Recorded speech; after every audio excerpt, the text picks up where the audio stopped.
Assalamualaikum warahmatullahi wabarakatuh. Bismillah, alhamdulillah, wassalatu wassalamu ala rasulillah, Sayyidina Muhammad ibn Abdillah, wa ala alihi wa ashabihi wa mawala, wa la hawla wa la quwwata illa billah, amma ba'd. Para pemirsa yang dimuliakan Allah subhanahu wa ta'ala, izinkanlah saya pada kesempatan kali ini untuk menyampaikan hadis Nabi Muhammad sallallahu alaihi wasallam yang merupakan pedoman hidup manusia, sumber hukum umat Islam yang kedua. Pada pertemuan kali ini kita akan membahas hadis yang pertama, yaitu hadis tentang niat. Para pemirsa yang dimuliakan Allah Subhanahu wa taala, pada kitab Syarhul Arba'in An-Nawawiyah, pada hadis pertama, al-hadisul awal, di sana dijelaskan Bismillahirrahmanirrahim. An Amiril Mu'minin Abi Hafsin Umar bin al-Khattab radhiyallahu ta'ala anhu qala Sami'tu Rasulullah sallallahu alaihi wasallam yaqul innamal a'malu binniyat wa innama likulli imri'in ma nawa faman kanat hijratuhu ila Allah wa rasulih fahijratuhu ila Allah wa rasulih wa man kanat hijratuhu lidunya yusibuha aw imra'atin yankihuha fahijratuhu ila ma hajara ilaihi.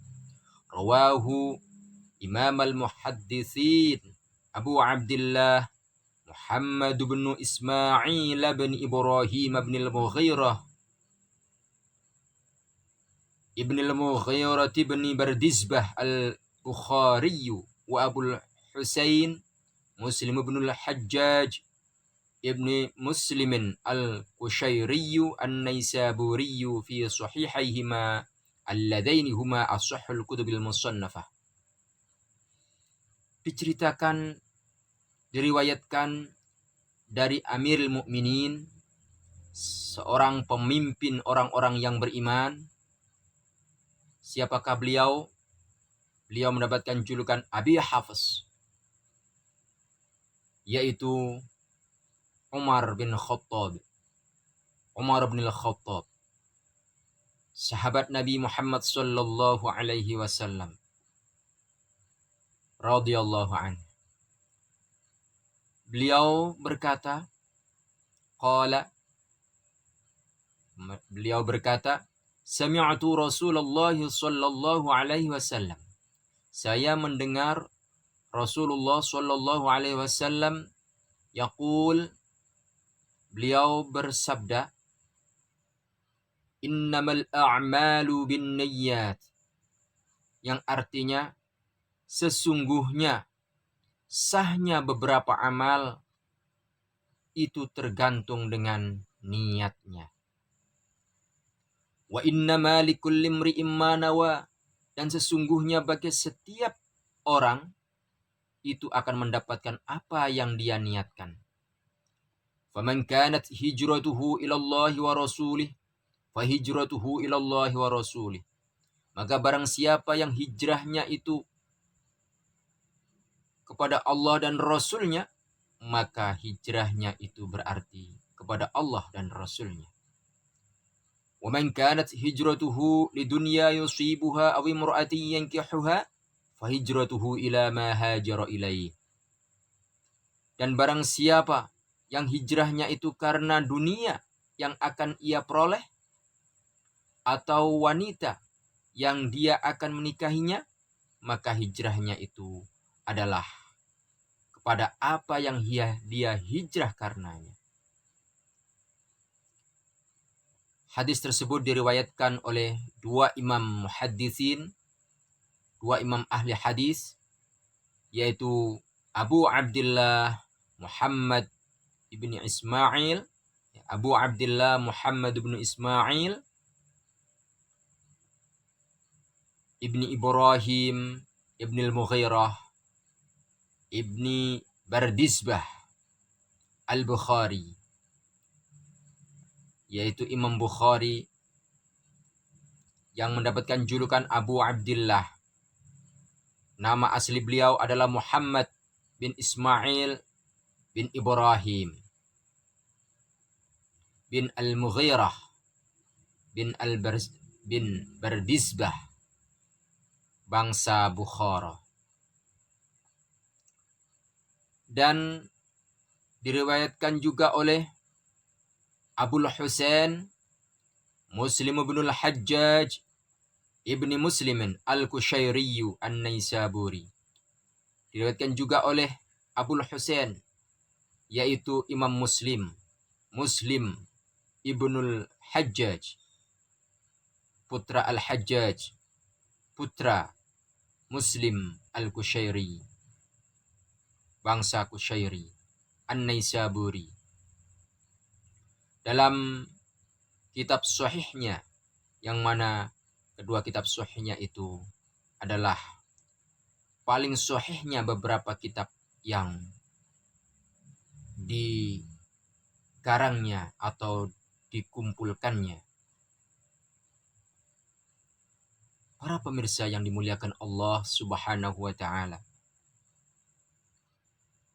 hadis tersebut menunjukkan bahwa sesungguhnya niat itu menjadi ukuran bagi sahnya beberapa amal. Maka apabila niat itu baik, maka amalnya pun jadi baik.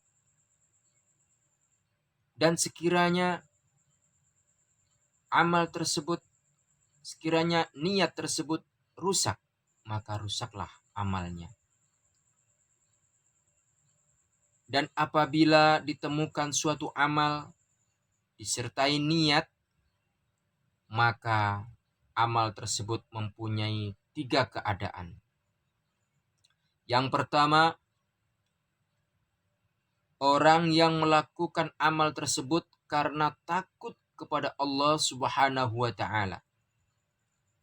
Dan amal seperti ini adalah ibadahnya hamba-hamba Allah. Yang kedua, orang yang berbuat amal tersebut karena ingin mendapatkan surga dan pahala, maka ibadah seperti ini adalah ibadahnya pedagang. Dan ini juga termasuk baik. Yang ketiga, orang yang beramal karena malu terhadap Allah Subhanahu wa Ta'ala dan karena ingin menunaikan hak Allah untuk diibadahi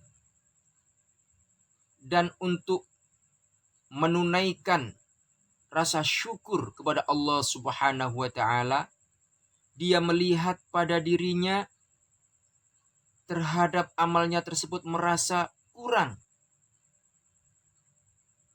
Dan hal itu dilakukan disertai hatinya ada rasa takut kepada Allah Subhanahu wa Ta'ala. Apakah amalnya itu akan diterima oleh Allah atau tidak diterima oleh Allah?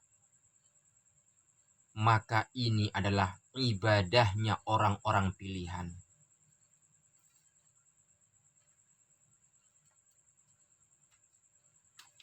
Hal itu diisyarahkan oleh Rasulullah. Ada isyarat dari Rasulullah Shallallahu Alaihi Wasallam ketika Aisyah bertanya kepada Rasulullah saat Rasulullah qiyamul lail,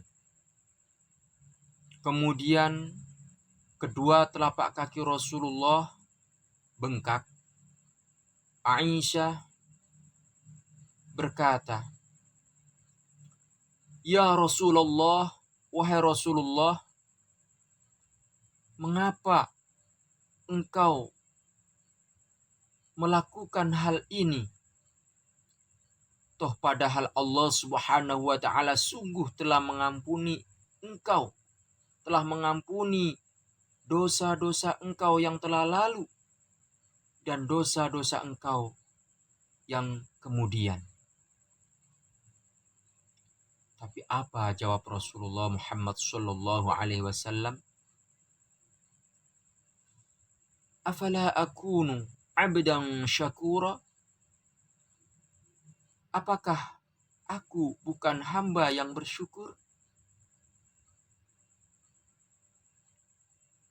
Apakah aku tidak boleh bersyukur? Inilah jawab Rasulullah Muhammad sallallahu alaihi wasallam. Kemudian jikalau dikatakan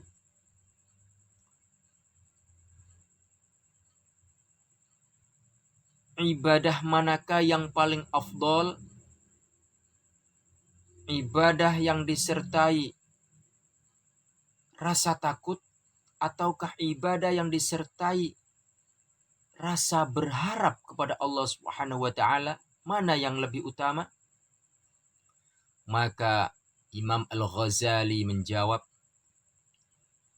Imam Al-Ghazali rahimahullah menjawab, "Al-ibadatu ma'ar raja' afdalu, lianna ar-raja'a yurisul mahabbah, wal khawfu yurisul qanut." Yang artinya, ibadah jika disertai rasa harap, berharap untuk diterima oleh Allah Subhanahu wa taala, itu lebih utama daripada ibadah yang disertai dengan rasa takut.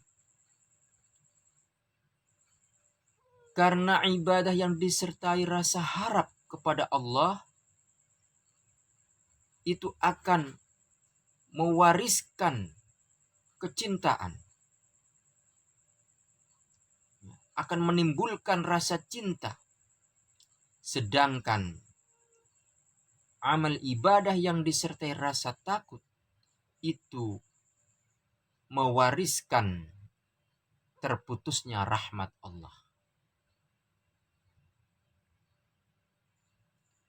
Para pemirsa yang dimuliakan Allah Subhanahu wa taala.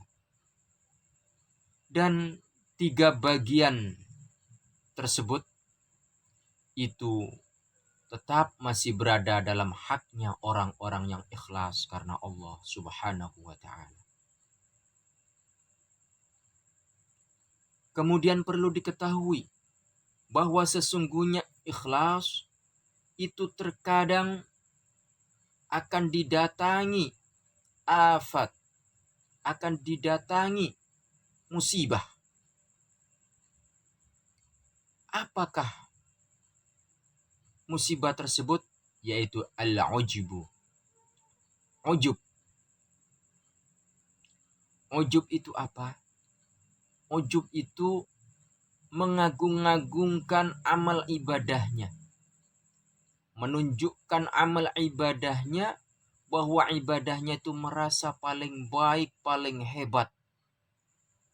Padahal kita tahu bahwa kita tidak bisa beribadah kalau Allah Subhanahu wa taala tidak memberikan daya dan kekuatan. Sebagaimana ungkapan la haula wala quwwata illa billahil aliyyil azim.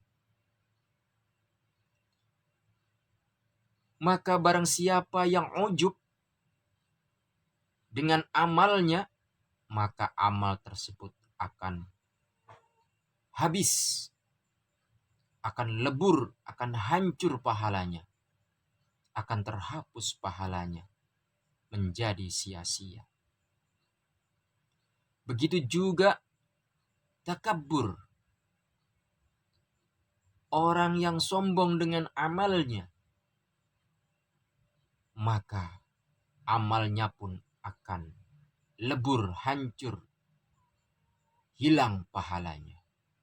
Na'udzubillah, summa na'udzubillah. Para pemirsa yang dimuliakan Allah Subhanahu wa ta'ala,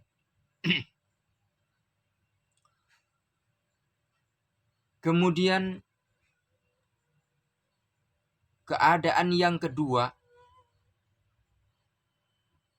yaitu seseorang beramal tapi karena untuk mencari dunia dan akhirat, kedua-duanya dia inginkan. Maka sebagian ahlul ilmi berpendapat bahwa amalnya akan ditolak oleh Allah Subhanahu wa ta'ala. Dan sebagian ahli ilmi tersebut berdasarkan dalil, yaitu baginda Nabi Muhammad SAW bersabda, sabda baginda Nabi dalam masalah khabar Rabbani, Allah berfirman dalam hadis qudsi yang artinya, saya, kata Allah, itu zat yang sangat tidak membutuhkan sekutu. Artinya Allah sangat membenci untuk disekutukan dengan yang lain. Maka barang siapa yang beramal dan dia mensekutukan dalam amal tersebut dengan selainku, kata Allah, fa ana bari'um minhu, maka saya akan terbebas darinya. Saya akan tinggalkan dia. Dan terhadap pendapat ini Imam Al-Harith juga menjelaskan dalam Kitabir Ri'ayah. Beliau berkata bahwa ikhlas itu adalah kamu menghendaki ibadah dengan mentaati Allah Subhanahu wa ta'ala dan tidak mengharapkan yang lainnya. Jadi karena taat kepada Allah Subhanahu wa ta'ala, tidak mengharapkan yang lain. Itu menurut Imam Al-Harith. Sedangkan riya itu ada dua macam. Yang pertama, yaitu orang yang beramal dengan ketaatannya kepada Allah, dia tidak melakukan amal ketaatan kecuali karena mengharapkan manusia. Itu riya yang pertama. Seseorang yang melakukan ketaatan tidak lain karena mengharapkan sesuatu dari manusia. Itu riya yang pertama. Riya yang kedua, yaitu seseorang yang melakukan ketaatan kepada Allah, tapi dia mengharapkan sesuatu dari manusia dan mengharapkan sesuatu dari Allah Subhanahu wa ta'ala. Ini, kedua riya ini dapat menghapus pahala amalnya. Na'udzubillah, summa na'udzubillah. Para pemirsa yang dimuliakan Allah Subhanahu wa Ta'ala, pendapat ini telah dinukil oleh Al-Hafidh Abu Nu'aim fil Hilyah an ba'dis salaf, dan sebagian ulama juga menggunakan dalil tersebut dengan dikaitkan dengan firman Allah Subhanahu wa Ta'ala, A'udzu billahi minasyaitonir rajim, Al-Jabbarul Mutakabbir subhanallahi amma yushrikun, yang artinya Allah itu Al-Jabbar. Al-Jabbar, maha memaksa. Al-Mutakabbir, yang maha sombong. Subhanallah, maha suci Allah terhadap apa yang mereka sekutukan.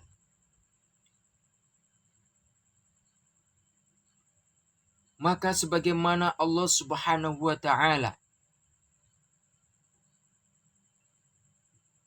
sombong atau tidak butuh dari istri dan anak, dan juga tidak butuh pada sekutu, maka Allah pun sombong dan tidak butuh untuk menerima suatu amal yang mana di dalam amal tersebut orang yang melakukan amal itu mensekutukan Allah dengan lainnya.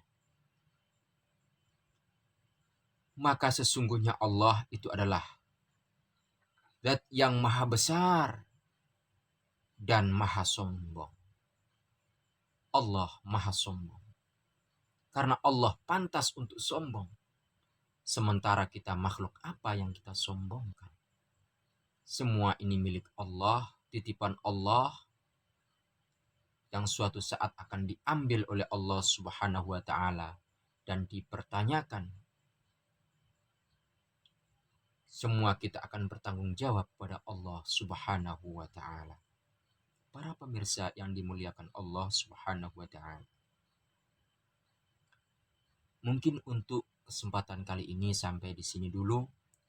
Semoga ini ada manfaatnya, khususnya bagi saya dan umumnya bagi pemirsa.